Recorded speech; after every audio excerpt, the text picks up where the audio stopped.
እስላምና ፈረንጅ አሁን እንደው ይኖር የሆነ እዚህ መሃል። ቢስሚላህ ወሰላቱ ወሰላሙ አላ ረሱሊላህ። ይሄው እንዴት ንግግሮች ናቸው ተናጋሪውንም ሌሎችንም ችግሮች ውስጥ የሚከቷቸው። ልብህ ያውቀዋል አጠገብህ አንድም ፈረንጅ አንድም ሙስሊም እንደሌለ እያወቅ ስሜትህን ተከትለህ ግን ዋሸህ። እስላምና ፈረንጅ እዚህ መሃል ይኖራልን አልክ። እንደሌለ ልብህ እያወቀው የእስላም ጋይታችሁት ከሆነ እንዴ በሰማይ ተስፋ ስለሌለ እኮ ነው ሳስበው። የእስላምን ህግ አይታችሁት ከሆነ በሰማይ ተስፋ ስለሌለው እኮ ነው አልክ። እስቲ አንተ ስታስበው አይደለም ሙስሊሞች ማለት ነው ህንድ ላይ ላም የሚያመልኩት ሰዎች ራሱ ኢንካርኔሽን ድጋሚ እኮ እንመጣለን ብለው ተስፋ አላቸው እኮ። አይደለም እኛ ሙስሊሞችን በነቢያት ሁሉ ምናምን፣ በብሉይ ኪዳን በአዲስ ኪዳን በመጨረሻው መጽሐፍ በቁርአን ምናምን የሆነውን ሰዎች እንግዲህ ወይ ስለ ሃይማኖት አታውቅም ማለት ነው። እኔ ወላሂ ነው ምልህ እመክርሃለሁ፣ ስለ ሌሎች ሃይማኖቶች አይደለም ስለ ራስህ ሳታቅ በአግባቡ ማውራት ለአደጋ ይጥልሃል። ምክንያቱም ወንጀልህ በአንድ ግለሰብ በራስህ ላይ ብቻ ሳይሆን የሚቆመው ሌሎችን ሁሉ ታሳስታለህ። በጣም የሚገርመው ደግሞ እዛ የተሰበሰቡት ሰዎች ሁሉ ይስቁልሃል። ስንቶች ናቸው እንደ ስታንድ አፕ ኮሜዲ በሃይማኖት ስም ፊት ላይ ከቆሙ በኋላ ለአደጋ የተዳረጉ? በምን የተነሳ? በሚያሳስቃቸው ሰው መሃል ማለት ነው። በጾማቸው ያለ ምቾት እኮ እኛ እንደው በፍስክ የለንም።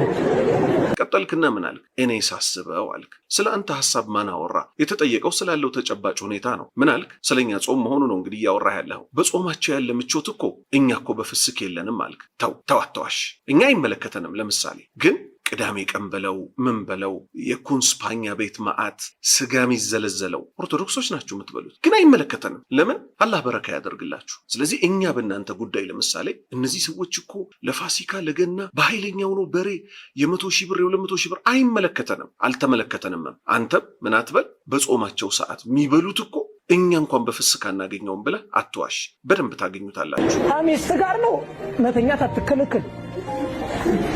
በጾም ጊዜ ቅቤ ነው፣ ጮማ ነው፣ እርጎ ነው፣ ወተት ነው፣ ተምር ነው፣ ደግሞ ማለስለሻ ደግሞ። ቀጠልክና ምን አልክ? ከሚስት ጋር መተኛት እኮ አትከለከልም አልክ። ጥያቄው እናንተስ መች ጾም ከፈታችሁ በኋላ ከሚስታችሁ ጋር መተኛት ተከለከላችሁ? አየህ፣ የኛ ጾም ለምሳሌ እንድንጾም ያዘዘው የ9ኛውን ወር የረመዳንን ወር ቢሆንም የቀኑን ክፍለ ጊዜ ትጾማለህ። እስከ መቼ? እስከ ማታ ድረስ። በማታው ክፍለ ጊዜስ በቀን የተከለከልካት ነገር በጠቅላላ ትፈቀድልሃለች። በቀን መብላት፣ መጠጣት፣ ከሴት ጋር ግንኙነት ማድረግ ተከልክሏል። በማታውስ ክፍለ ጊዜ እኛ የምናመልከው ጌታ በማታው ክፍለ ጊዜ ብሉ፣ ጠጡ፣ ሚስቶቻችሁን መገናኘት ትችላላችሁ አለ። እንዴ አንተ በዚህ አይነት ማለት ነው 2 ወር የፋሲካን ጾመህ ስትጨርስ በቃ ለዘላለሙ ሴት አትገናኝ፣ አትወለድም። አንተ አየህ፣ ሃይማኖቱ እርም ያላረገውን ነገር በሌሎች ላይ እርም ልታደርግ አትሞክር እባክህ። አሁን ለዚህ ሁሉ ምን እንደጎዳህ ግን ልንገርህ። በስሜት ተነስተህ ያሳረርከን መስሎ እኛ ወላሂ ለእንዳንተ አይነቱ ሰው እናዝንለታለን። ምክንያቱም በስሜት ተነስተህ ተናገርክ። አመልከዋለሁ የምትለው ፈጣሪ ራሱ ይሄን አይወድልህም። ለምን? እሱን ለማስደሰት ሳይሆን እንደዚህ እየተንገበገብክ የሸረኛ የመንደር ወሬ የምታወራው ነፍስህን ተከትለህ ነው። ምክንያቱም ጾም ማለት በእናንተ ራሱ ከጧቱ ትነሳለህ፣ 6 ሰዓት ድረስ የሚጾማለ፣ 9 ሰዓት ድረስ የሚጾማለ፣ 11 ሰዓት ድረስ የሚጾማለ። ከዛስ በቆሎም ያፈጥራለ፣ በሽሮም ያፈጥራለ። እንድታፈጥሩ ሃይማኖታችን ነው ባላችሁት እንደፈለጋችሁ ማፍጠር ትችላላችሁ። እኛ አይመለከተንም። እኛ እናንተ ነክተን አናቅም። በሚገርምህ ሁኔታ እኮ ማለት ነው ራስህ የምታውቀው ጾም ሊገባ ሲል ብዙ ክርስቲያኖች ጾም መያዣ ብለው ስጋ በደንብ ይበላሉ አይበሉ? ስለዚህ ለምንድን ነው ስጋ የሚበላው? ለጾም እንዲያው ሬዲ መሆን በሌላ ነገር ነው አይደለ? በሚገርም ሁኔታ ደግሞ ጾም ሲፈታ በደንብ ተደርጎ ስጋ ይበላል። በሚያሳዝን ሁኔታ የኛንም ልብ በሚሰብር ሁኔታ ደግሞ በዝሙት ሁሉም ያፈጥሩ ሰዎች አሉ። ክርስቲያን ሆነው መጠጥ ቤት ሄደው ሴት ቀጥረው 2 ወር ከጾሙ በኋላ ዝሙት የሚሰሩ ሰዎች አሉ። እነዚህን አታስተምርም? መጀመሪያ የሃይማኖት ሰው ከሆንክ ምን ተመለከተህ እባክህ? ወደኛ ሃይማኖት ቀጠልክና ምናልክ? በጾም ጊዜ ጮማ ነው፣ ቂቤ ነው፣ እርጎ ነው፣ ወተት ነው፣ እንዲያውም ማለስለሻ ተምራለው አልክ። ይሄ እንግዲህ ነገርኩህ እኮ ለኛ ሃይማኖት የተፈቀዱ ነገሮች ለእናንተ ላይ ፈቀዱ ይችላል። ለእናንተ የተፈቀዱ ለኛ ላይ ፈቀዱ ይችላል። እኛ ለራሳችን እንድንኖር ዝም ልትለንና ልትተወን ነው የሚገባው። አንተ ግን ማይገባህን ነገር ተናገር።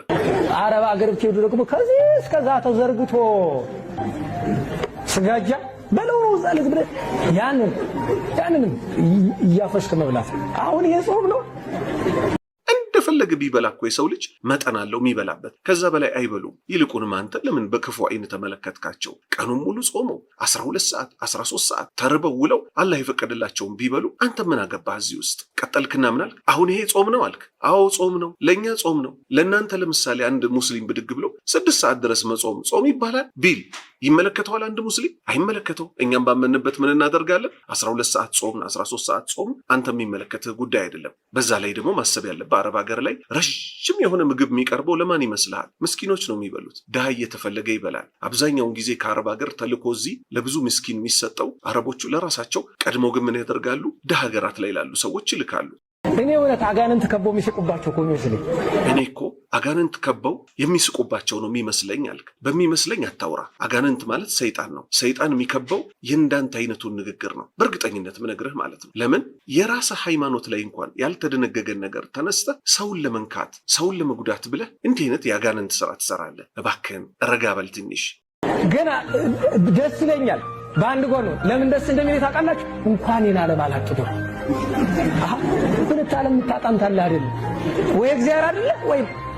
ደስ ይለኛል በአንድ ጎኑ። ለምን ደስ እንደሚለኝ ታውቃላችሁ? እንኳን ይሄን ዓለም አላጡት ብለሃል። እኛማ ይሄንን ዓለም አስመልክቶ ነቢዩ መሐመድ ምንድነው ያሉን? ዱንያ ለአማኝ እስር ቤት ናት አሉ። ለምንድነው ይሄንን ያሉበት ምክንያት? ዱንያ ላይ አላህ ጀነት ላይ ካዘጋጀው አኳያ ስታየው፣ ተስፋ ከምናደርገው ጀነት አኳያ ዱንያ ርካሽ ናት። የሚበላ ነው፣ የሚጠጣ ነው፣ የሚነዳ ነው። ያውም በህግጋት ተቀምጦ ዝሙት እንዳትሰሩ፣ ወለድ እንዳትበሉ፣ ወላጅ እንዳትበድሉ፣ ጎረቤት እንዳታስቸግሩ፣ ለኔ በቀን 5 ጊዜ ስገዱ፣ ጾሙ በወር እንደዚህ፣ ዘካ ደግሞ ይሄን ያህል ክፈሉ፣ ሐጅ በዚህ ወቅት ሄዱ፣ እንዳለ ስሜትን መከተል አቁመ እስር ቤት ውስጥ ሆነ ለሚቀጥለው ጀነት መዘጋጀት ነው። ስለዚህ አንተ እንዳልከው እንኳንም ይሄንን ዓለም አላጡት ሳይሆን ይሄንን ዓለምኛ አተነዋል። ተራ ነገር ስለሆነ ጠፊ ስለሆነ ለዛ እኮ ነው ምንም ነገር ቢደርስብን አልሐምዱሊላህ ምንለው።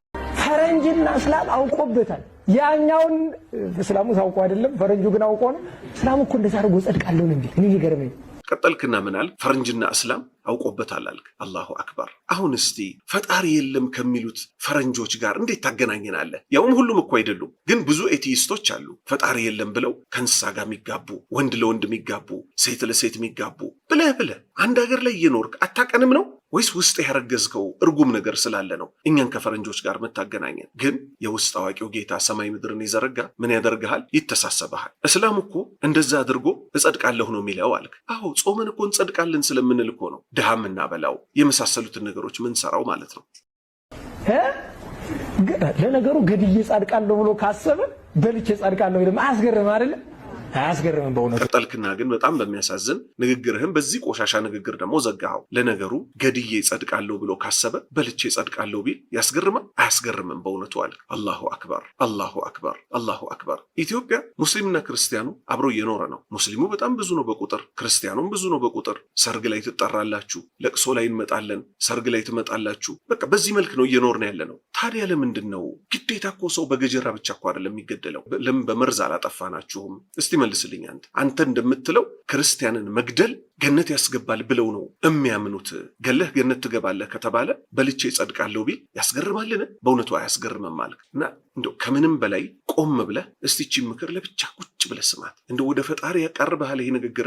አያሁን ችግሩን መሰለ እንዳንተ አይነት ሰዎች መድረክ ላይ ወጥተው they want to entertain ህዝብ ማስደሰት ነው የሚፈልጉት። ስለዚህ ህዝብ እንዳይከፋባቸው ገብተዋል። አንተ የያዝከው መንጋ አለ እንደዚህ ዝም ብለህ ክፉ ክፉንም ስትናገር እያለ የሚስቀልህ ማለት ነው። ስለዚህ እነዚህን ሰዎች አሁን ማሳቅ አለብህ። አጀንዳ ይዘህ መምጣት አለብህ። የራስህ አጀንዳ እኮ ብዙ አለ። ክርስቲያኖች ሆነው ስንት መጥፎ ነገር የሚሰሩ አሉ፣ ዝሙት የሚሰሩ አሉ፣ ከቤተ እምነቶቻችሁ የራቁ ሰዎች አሉ። እነሱም በስነ ስርዓት ከሱስ ከመጠጣት ታወጣ። በሚገርም ሁኔታ በየመጠጥ ቤቱ በየምኑ ምን አለ ለማርያም ቤተክርስቲያን ለገብርኤል ቤተክርስቲያን እየተባለ የሚቀመጥ ሳንዱቅ አለ፣ ሳንቲም ሰዎች የሚሰጡበት። እዛ ዝሙት ይሰራሉ፣ ከዛስ እዚህ ደግሞ ሳንቲም ይከታሉ። ዝሙት ስትሰራ ያደረችውም ሴት ምን ታደርጋለች? እዛ ውስጥ ደግሞ ሳንቲም ትከታለች። ስለዚህ እነዚህን ክፉ ነገር እንዲተዉ የመሳሰለው ለምን አትመክርም? ግፍ እንዲህ አይነት ግፍ የምትሰሩ ሰዎች ብዙ ነገር ከእጆቻችሁ እየወጡ ነው። በምን የተነሳ?